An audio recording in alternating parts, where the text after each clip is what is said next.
Welcome back to Real Estate Mindset. Today's video is going to be absolutely bonkers. Now, the data is in and we finally have our senior loan officer opinion survey, which will greatly go into the current credit tightening that's happening right now. Now, I believe the credit tightening is essentially the final nail needed to finally continue the housing market price crash. And obviously, credit tightening is not only going to hurt the home buying consumer, which is one reason why we need to remain well qualified, but it's greatly going to hurt businesses, both small businesses and big businesses, which will essentially lead to additional unemployment. That's everything we'll cover today. And please don't forget to like this video, subscribe if you haven't already, share my video, hit notifications, comment below because I absolutely hope to hear from you. And regardless of this data, let's not forget the foundation of recent equity growth. Now I'm going to access Case-Shiller real quick before getting into the report. And this is Fred economic data. We're going all the way back to the 1980s. And really what I want to point out is this bubble right here, the Great Financial Crisis. Essentially, this is the last time home values declined. And I really want to point out essentially the size of the bubble. So this is basically the size of the bubble right here. Now, this is why I'm saying, you guys, that the foundation of the housing market right now is not based on fundamentals and it's not sustainable. This is a huge reason why. If you look at the size of that bubble, it's absolutely remarkable how much bigger the housing market bubble is right now compared to how big it got in 2008. And also, let's not forget the housing market crash from here to about right here took 5 years. So some people need to slow the roll and let the housing market cycle play out. Now, since we're here, I want to take an opportunity to squash some of the rumors and tell you guys when I started my journey. Now, this is the 5-year Case-Shiller National Home Price Index. So I want to point out that when I started talking about the housing market crash, was about right here, March of 2022. Now, 3 months after I started warning about the housing market crash, we peaked. So we peaked right here in June of 2022.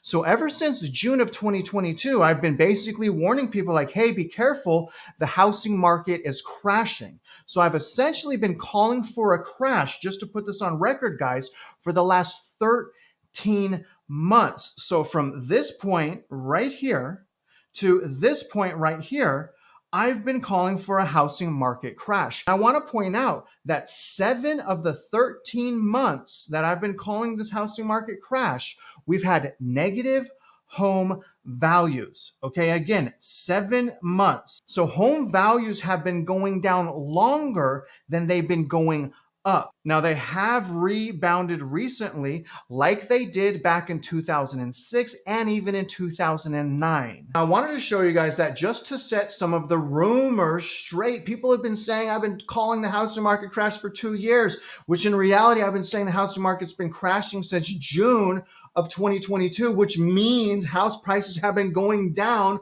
more than they've been going up. Having said that, let's jump into the loan officer opinion survey now. This survey came out today. Actually, I tried to do a video real quick and edit it for you. Couple things I want to highlight and we'll jump into the chart. Remember, not only is this going to hit potential future homeowners and crush demand right now, it's also going to hurt small and big businesses because remember, we're a nation of debt. So when you tighten that up, it's going to hurt everyone. Couple things I highlighted. The July 2023 Senior Loan Officer Opinion Survey on Banking Lending Practices, or SLOOS, addressed changes in the standards and terms on and demand for bank loans to businesses and households over the past 3 months, which generally corresponds to the second quarter of 2023. We're about to review a report from the Federal Reserve that is a survey given to loan officers about credit tightening. And it's pretty much tightened up across the board. I'm about to show you just how much. Now, reading the second paragraph regarding loans to businesses, and again, it's important to understand loans to businesses because that will cause unemployment. Something we know about unemployment, it really closely resembles the defaults for foreclosures, the defaults on mortgages. This says, regarding loans to businesses, survey respondents reported on balance, tighter standards, and weaker demand for commercial and industrial loans to firms of all sizes over the second quarter. Meanwhile, banks reported tighter standards and weaker demand for all commercial real estate loan categories. So right away, we can see in commercial real estate and with industrial businesses that credit tightening continues and continues rapidly, I may add. Now, this last paragraph, for loans to households, banks reported that lending standards tightened across all categories of residential real estate loans, especially for residential real estate loans other than government-sponsored enterprise or GSE eligible or government loans, FHA, VA, things like that. Meanwhile, demand weakened for all real estate loan categories. In addition, banks reported tighter standards and weaker demand for home equity lines of credit or HELOCs. Furthermore, standards tightened for all consumer loan categories. Demand weakened for auto and other consumer loans, while it remained basically unchanged for credit card loans. Essentially, that's saying that consumers are charging and getting credit cards like crazy people right now. Going into the charts, when we look at the net percent of domestic respondents, specifically tightening standards for commercial and industrial loans, we can see this massive spike here on the right side. Pretty much since the start of 2022, commercial and industrial loans and credit tightening has been accelerated, you guys. You can see that massive skyrocket up. And what I want to point out is the credit tightening for commercial and industrial right now is almost where it was. It's near where it was when we were on lockdowns. And it's also near where it was during the last financial collapse. It's not that high yet, but it's very interesting to note the trajectory of that. So as we go into this year, understand that both commercial and industrial loans, people are taking a hit. Again, if companies cannot access money, if they can't get loans, they can't pay their employees, they can't finish projects, it leads essentially to unemployment and additional stress in the banking sector. And when we look here, we can see that the demand for commercial and industrial loans, this is pretty astonishing. Essentially, since the start of 2023, it's gone from about 20% to negative 50%. This is showing us the market right now does not want to touch commercial or industrial loans. Y'all, there is something massive brewing right now in the banking sector that a lot of people don't understand. And remember this, a lot of people, a lot of the commercial financing right now must refinance this year. This is going to lead to massive unemployment. Looking at tightening standards for commercial real estate loans, again, you guys can see this. Humongous cutoff in money flow for commercial real estate. Absolutely shocking. Almost where we were on lockdowns, and again, much closer to where we were during the great financial collapse. They are turning the money supply off right now in commercial real estate. That is huge for all of the builders right now that are in the middle of projects. And not only for them, it's also spelling doom for a lot of these commercial real estate investors that have increasing vacancy rate.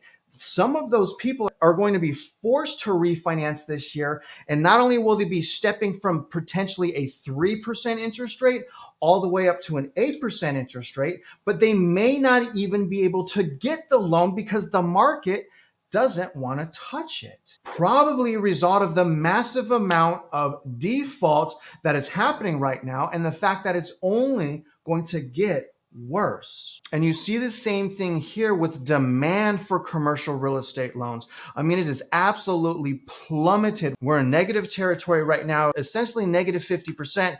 Again, this is telling us people don't want to touch these types of loans right now. And this is construction and land development as well. So not only is it multifamily, this is stuff like Lennar, D.R. Horton, things of that nature. This is important to understand because this is going to put a damper on the ability of these new home builders to continue to prop up the housing market.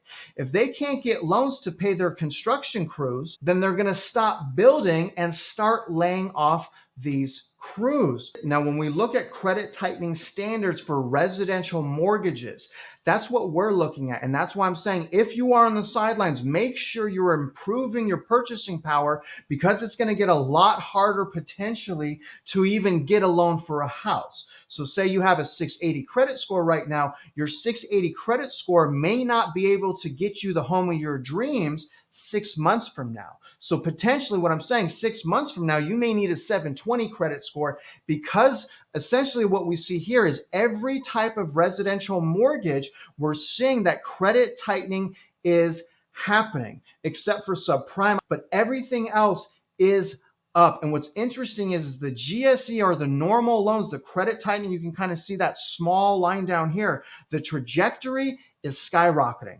So normal, everyday, normal people loans right now, that credit tightening, it's not where it was during the Great Recession, but the trajectory is there. When we base this off of the lockdowns or the last great financial collapse, it kind of seems like they have more room to do some additional credit tightening, which may be some good news for Jerome Powell's fight against inflation and potentially killing the Fed put. What I find interesting is the demand for residential mortgages overall is down. So it is showing down, there is negative, but the trajectory is going up. This is really important. This is tightening standards for consumer loans. This is credit cards, auto loans, non-credit cards, and other. And we can immediately see, since really the start of 2022, all of this has been getting much worse. So credit tightening has been getting much worse, yet credit card debt has been spiraling out of control. This is such a recipe for disaster, but look at how bad the credit tightening is getting overall.